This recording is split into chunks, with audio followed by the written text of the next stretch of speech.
ওই আমি হইলাম এই সার্কুলার অফিসের সার্কুলার ম্যান। দেশে যত সরকারি চাকরির সার্কুলার হয় সব আমিই দেই। আল্লাহর রহমতে দেশে শিক্ষিত বেকারের বাম্পার ফলন, তাই ইনকামও মাশাআল্লাহ। এই ধরো লোক লাগবো একজন, সার্কুলার দিলে আবেদন পরে লাখ লাখ। এখন একজনের কাছ থেকেই তো আবেদন ফি দেড় 200 নেই, তাইলে লাখ লাখ বেকার কাছ থেকে কি পরিমাণ মারি। ও মারি থেকে মনে পড়লো, গার্লফ্রেন্ড আমার কাছে একটা ডুপ্লেক্স বাড়ি চাইছে, টেকার ব্যবস্থা করুন লাগবো। যাই একটা সার্কুলার দেই।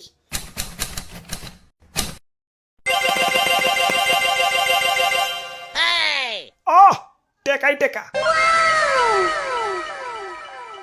না, এত অল্পতে খুশি হইলেব না, কাস্টমার আরো বাড়াই তৈব।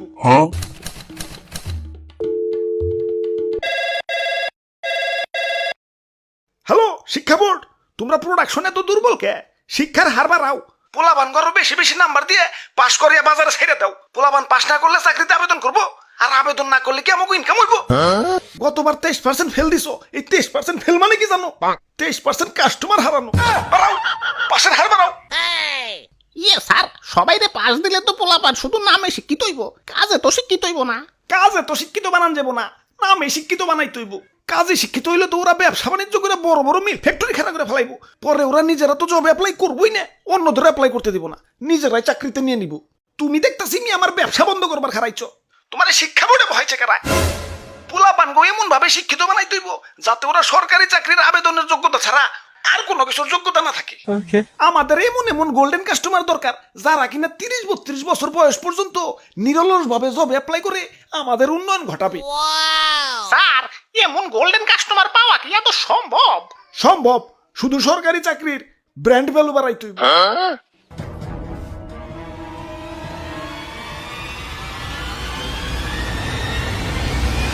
হ্যালো হ্যালো আন্টি, মেয়ার বিয়া কিন্তু সরকারি চাকরিওয়ালা সেরা সারা দেন না। আর প্রতিবেশীকে কয়ে দেন সরকারি চাকরি ইজ গ্রেটার দেন কোটি টাকার ব্যবসা।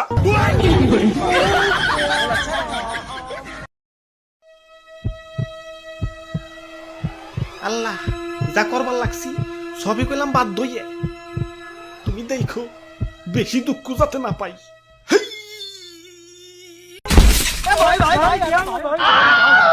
ওরে বাপুরে, ইয়া মাজাটা মোর তেনাতে নইয়া গেলে। ধর্মিয়া দেখ খেলা দিতে পারেন না, নিজে তো মরবেনি, লগে কি আমাকে নিয়ে মরবেন নাকি? ধুর, কিছুই তৈল না, আবার সেই সিঁড়ি বেয়ে বেয়ে ছাদে উঠন লাগবে। ওরে বাপুরে, ইয়া তুমি মরতে চাও কেন? আরে দাদু মরবার চাও মুকেলা, মরবার না পঙ্গু এবার চাই। পঙ্গু কাকা কেন কেন? আর দুঃখের কথা কি কমু, 2000 সালে বিয়ে পাশ করছি। এখন পাস যখন করছি চাকরি করা তো বাধ্যতামূলক, নইলে পাড়া প্রতিবেশী আর আত্মীয় স্বজন তো আছেই সিসি করার লাগে। তাই তখন একটা শুরু করে এখন পর্যন্ত সরকারি চাকরিতে যতগুলা সার্কুলার দিছে সবগুলাতেই অ্যাপ্লাই করছি। এখন অ্যাপ্লাইয়ের যে খরচ বুঝোই তো, অ্যাপ্লাই প্রতি 150-200 টাকা। এখন অ্যাপ্লাইয়ের খরচ না হয় বাদ দিলাম, মাগার এই চাকরির পরীক্ষা গিলা যে হয় সিট পরে কোনে জানো? বাড়ি থেকে 1-150 কিলো দূরে। এই 150 কিলো যাইতে ভাড়া লাগে না, আর সারাদিনের খাওয়ানোর খরচটা আছে। বাপের হোটেলটা দেউলিয়া বানিয়ে হালাইছি জব অ্যাপ্লাই করতে করতে। যোগ্যা চাকরি যখন দরকার অ্যাপ্লাই তো চালিয়ে যাওনি লাগবো। এখন অ্যাপ্লাই যে করবো পকেটে তো টেয়া নাই, আর বাপেরও তো আগেই দেউলিয়া বানাইছি। আর হাওলাত যে করবো এই বেকারে হাওলাত দেবো কেঠায়, তাই ভাবছি ভিক্ষা করবো। মাগার আমার এই সুস্থ সবল শরীর দেখে কেউ আর ভিক্ষা দিবার চায় না, তাই এই ছাদ থেকে লাভ দিলাম। পঙ্গু পঙ্গু হইলে তার কেউ ভিক্ষা দিবার মানা করবার পারবে না।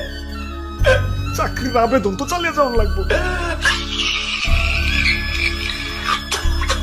জীবিকা নির্বাহের জন্য চাকরি আর কতটা দরকার? সরকারি চাকরির আবেদনের টাকা জোগানোর জন্য একটা চাকরি আরো বেশি দরকার।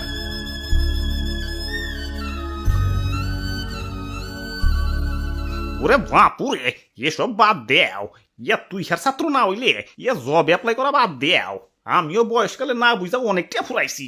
ইয়া তোমার দাদির পিছনেও তো এত টিয়া ফুরাই নাই, ইয়া যত টেনা ফুরাইছি জব অ্যাপ্লাই কইরা কইরে। তা দাদু বাদ যে দিবার কও, তা নিজেরা না তুই খারি মনে হয়? তুই খার ছাত্র না হইলে কি আর বিয়ে পাস করি? ওরে বাপুরে, এই ওভার কনফিডেন্সের কারণেই তো বাপেরে দিয়ে উলিয়া বানাইছো। এই অ্যাপ্লাইয়ের পিছনে যত অর্থ আর সময় ব্যয় করছো, এগুলা যদি অন্য কোনো কাজে ব্যয় করতা এতদিনে তো বিজনেস ম্যাগনেট হয়ে যাইতে। ঠিক কইছো দাদু, আর আমি যে কয়টা ফুরাইছি সেই টাকা দিয়ে আইফোন কিনা পারতাম। ওই আইফোন দিয়ে যদি টিকটকও করতাম এতদিনে সেলিব্রিটি ওই প্রিন্স কার সেলুন খোলা পারতাম।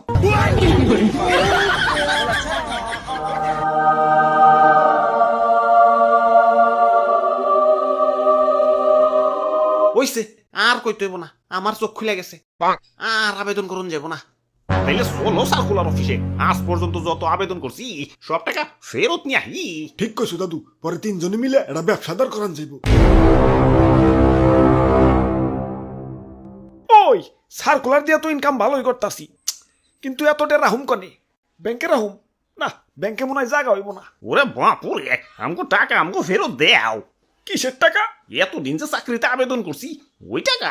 আবেদন করছো ভালো কথা, যাও পরীক্ষা দাও গা। বাবা পরীক্ষা তো দিছি। তাইলে তো আরো ভালো কথা, যাও রেজাল্টের জন্য অপেক্ষা করো গা। রেজাল্টও দিছে কিন্তু চাকরি পাই নাই, তাইলে আর কি টাকা মায়ের। মায়ের মানে আমগো টাকার হিসাব চাই। ওই তোমাকে পরীক্ষা নিতে খরচ হয় না, নিজের টাকাতে তোমাকে পরীক্ষা নিবো নাকি? যাও যাও বাড়ি যাও। আব্বে হালায় 5 টাকার প্রশ্ন আর 10 টাকার খাতা দিয়ে লাখ লাখ বেকার গোকাস থেকে কোটি কোটি টাকা হাতে নিতেছ, আবার তো পরীক্ষা নিতে খরচ হয় না। আবার সিস্টেম করছো টেলিঠক ছাড়া আবেদন ফিদাও যাবো না। ভালোই ব্যবসা খুলে বসছো, সার্কুলার দিয়েও টাকা কামাও, আবার সিম বেচাও টাকা কামাও। আস্তে কও আস্তে কও, ব্যবসার গোমর কি ফাঁস করে দিবা নাকি? চাকরির আবেদন ফ্রি করো, নইলে আমাকে মতো যারা রেগুলার কাস্টমার, মানে যারা বারবার আবেদন করে তাদেরও তো একটু ডিসকাউন্ট দাও। বাপ মায়ের লাখ লাখ টাকা খরচ করে পড়ালেখা করেছে, ভাবছে পোলা বড় হয়ে চাকরি বাকরি করে বাপ মায়ের মুখ উজ্জ্বল করবো। এখন চাকরি তো পরের সাবজেক্ট, টাকার জ্বালায় তো আবেদনই করবার পারতাছি না। এখন বাপ মায়ের মুখকে আমি ফেরেন লাভলিতে উজ্জ্বল করবো। লাখ লাখ মানুষের শিক্ষিত মানে সার্টিফিকেট ধরে দিচ্ছ, মাগার চাকরিতে তো নিবা মাত্র হাতে গোনা কয়েকজন। এখন বাকিরা কি ঘুরার ঘাস কাটবো? এখন দেশে কোম্পানি চাকরি আছে বুঝলাম, মাগার কোম্পানি চাকরিতে তো আবার অভিজ্ঞতা লাগে। এখন ওই অভিজ্ঞতা কি তোমাকে স্কুল কলেজে শিখায়? হালার অভিজ্ঞতা না হয় বাদ দিলাম, সেদিন ক্লাস 1 থেকে লয়ে ক্লাস 15 সবগুলা ওই তামা করে খুঁজাও কোথাও পাইলাম না যে কিভাবে টাকা কামাইতে হয়। ঠিক কইছেন ভাই, স্কুল কলেজে তো আর চাকরি করার যোগ্যতা বানায় না, আবেদন করার যোগ্যতা বানায়। বহুত হইছে, আর আবেদন করুম না, দাও আমগো ফেরত দাও। কেন আর আবেদন করবা না কেন?